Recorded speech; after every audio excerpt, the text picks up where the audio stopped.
नमस्कार, जय हिंद। मैं आपके साथ में आपका दोस्त प्रजापति आरबी सिंह। प्रजापति समाज के वर्चस्व की लड़ाई लगातार दिख तो रही है, लेकिन पटल पर उतर नहीं रही है। हमेशा की तरह अब की बार फिर भागीदारी पी पार्टी ने प्रजापति समाज के उन युवाओं को, उन नेताओं को एक बार फिर भारतीय जनता पार्टी का जनाधार को खत्म करने के लिए अपने प्रत्याशी उतार दिए हैं। यह मामला खतौली का है। खतौली में प्रजापति समाज लगातार भागीदारी मांगता हुआ भारतीय जनता पार्टी से आया है और भारतीय जनता पार्टी ने उसे उतना ही इग्नोर किया है जितनी उसने दावेदारी की है। सबसे पहले यह कायवाद विधानसभा में शुरू हुआ था। विधानसभा के चुनाव में राकेश प्रजापति के लिए टिकट की मांग की गई थी, लेकिन वहीं पर भारतीय जनता पार्टी ने उन्हें कोई टिकट नहीं दिया, बल्कि वोट बैंक बनकर रह गया था प्रजापति समाज। नरेश सैनी की सदस्यता खत्म होने के बाद में उपचुनाव हुआ और उपचुनाव में भागीदारी पी पार्टी ने अपना प्रत्याशी रमेश प्रजापति के नाम पर उतार दिया।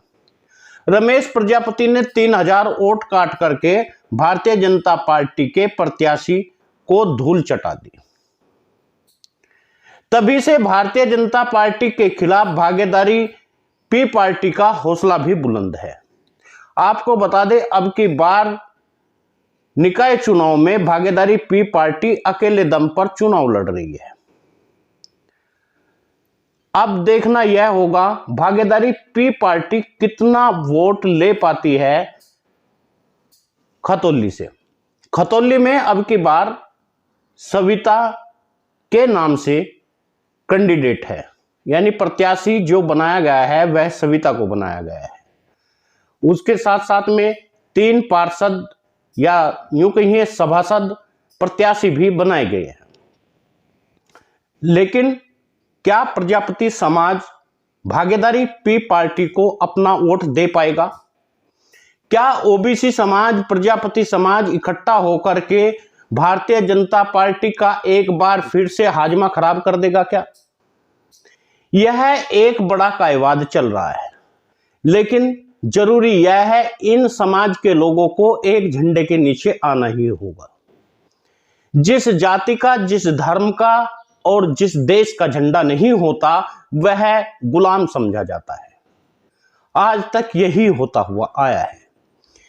एक बार इंग्लैंड में जब पंडित जवाहरलाल नेहरू पढ़ाई कर रहे थे तो उनसे पूछा गया, आपका झंडा कौन सा है? हमारे देश के पास में कोई एक झंडा था नहीं और अंग्रेजों के झंडे को ही हम अपना मानते थे। उन्होंने इंग्लैंड के झंडे पर उंगली लगा दी तो उनका बड़ा मजाक बनाया गया, उनकी हंसी बनाई गई, क्योंकि वह झंडा ब्रिटानिया हुकूमत का था। ठीक इसी तरह आज प्रजापति समाज का अपना झंडा है ही नहीं, दूसरे के झंडे को अपना झंडा कहते हैं। यानी बात यह वही है कि हम दूसरे के बाप को अपना बाप कहते हैं, और जब तक आप दूसरे के बाप को अपना बाप कहते रहोगे, अपने बाप का तिरस्कार करते रहोगे, तो आपका वर्चस्व खड़ा होगा नहीं। आपको अपनी एक अलग से पहचान बनानी होती है, आपको अपना अलग से घर बनाना होता है और आपको अपना परिवार का नाम करना होता है, और उस नाम के लिए ही सदा चलते हैं। यदि लोकदल को हम देख ले, लोकदल जाट समाज से रिलेटेड एक पार्टी है जिसे जयंत चौधरी चलाते हैं। उनका एक झंडा है, सफेद झंडा, और उस पर हरी पट्टी है। यानी वह झंडा आते ही लोगों की समझ में आने लगता है कि यह जाट समाज का झंडा है। नीला झंडा देखते ही समझ में आने लगता है यह झंडा जाटव समाज का या दलित समाज का झंडा है। पीला झंडा आते ही समझ में आने लगता है यह राजभर समाज का झंडा है। इसी तरह भारतीय जनता पार्टी का भगवा झंडा आते ही समझ में यह आने लगता है कि यह झंडा मनुवादियों का है, श्रवणवादियों का है। वहीं पर कांग्रेस पार्टी का अपना अलग झंडा है, उस झंडे को देखकर आप पहचान उनकी बता सकते हैं। लेकिन क्या इस देश में प्रजापति समाज का झंडा है? यदि किसी ने पार्टी बनाई है और अपना झंडा वह लेकर चलते हैं, उस झंडे के नीचे आपको आकर खड़ा होना होगा और दुनिया को यह दिखाना होगा कि ये दुनिया वालों, अब देख लो, यह मेरा झंडा है। जिस दिन आप एक झंडे के नीचे आ जाओगे, उस दिन आपकी गुलामी की तमाम बेड़ियां एक एक करके टूटनी शुरू हो जाएगी। जिस दिन आप सड़क पर आ जाओगे, उस दिन समझ लेना कि आपको आजादी मिलने वाली है। और जब तक आपको आजादी नहीं मिल सकती, जब तक आप एक झंडे के नीचे नहीं आ सकते, और जब तक आप चुनाव लड़ करके विधानसभा में और लोकसभा में नहीं बैठ सकते, जब तक आप इस देश की महापंचायत में नहीं बैठेंगे, जब तक आप अपने जिले की पंचायत में नहीं बैठेंगे, जब तक आप अपनी नगर पंचायत में नहीं बैठेंगे, तब तक आपके वर्चस्व यूं ही खत्म होता रहेगा, आपका अपमान होता रहेगा, आपका तिरस्कार होता रहेगा। और जब तक आपका तिरस्कार होता रहेगा, आप में सद्बुद्धि आएगी नहीं। आप दूसरे के झंडे के नीचे खड़ा होकर के जय जयकार कर सकते हो, लेकिन अपने झंडे के नीचे खड़े होकर के आप जय जयकार नहीं कर सकते। इसका यही कारण है कि आप जब तक अपने झंडे के नीचे आएंगे नहीं, आपके समाज का नाम होगा नहीं, आपको लोग समझेंगे नहीं।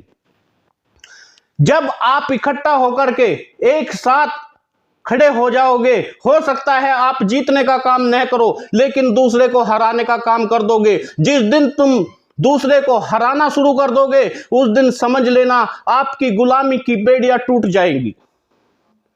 यह केवल एक वर्ग के साथ नहीं होता, यह तमाम उन वर्गों के साथ में होता है जो हजारों वर्षों से इस देश में पीड़ित अवस्था में पड़ा हुआ है, जो टुकड़ों में बटा हुआ है, लेकिन युवा के अंदर भी यह जागृति नहीं आती। पीढ़ी दर पीढ़ी हम गुलामी की ओर बढ़ते हुए जाते हैं।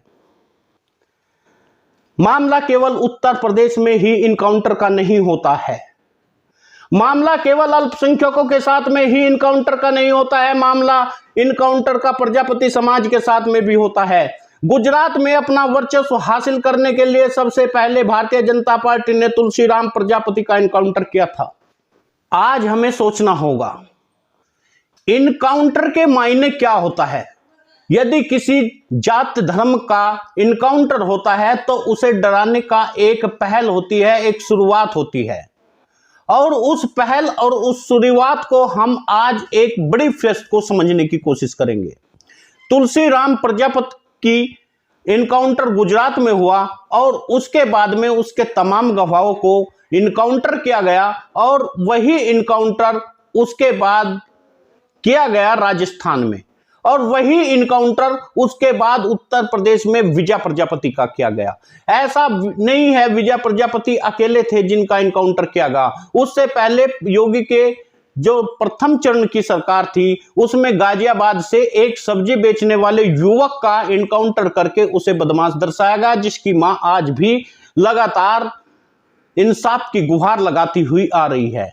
यह इनकाउंटर मात्र किए इसलिए जाते हैं क्योंकि आपका समाज में डर और भय पैदा हो सके, और जिस समाज में डर और भय पैदा होगा वह राजनीति में आने से कतराने लगेगा, वह अपना हक और हिस्सा मांगने से डरने लगेगा, वह अपनी आवाज उठाने से डरने लगेगा।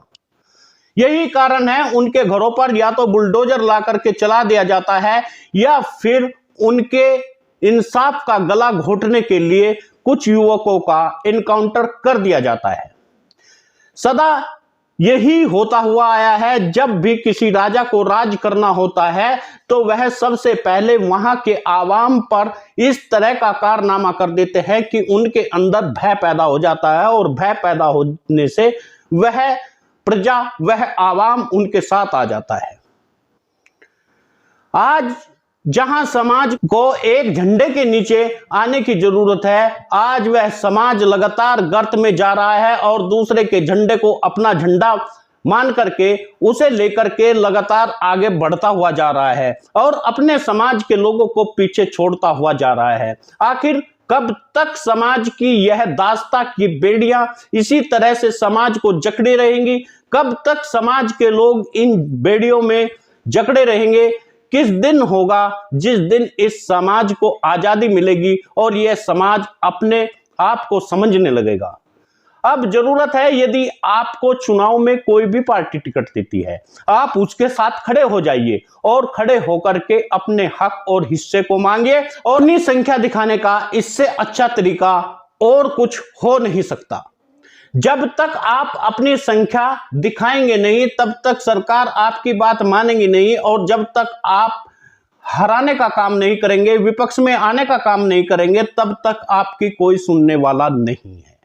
इसलिए जरूरी यह है कि यदि आपके कोई भी क्षेत्र में सांसद है, विधायक है, पार्षद है, या फिर महापौर या नगर पंचायत का चेयरमैन का प्रत्याशी है, तो आप उसे अपना वोट देना शुरू कर दीजिए। जब आप अपना वोट देना शुरू कर देंगे तो आपकी एकता और अखंडता को कोई तोड़ नहीं सकता।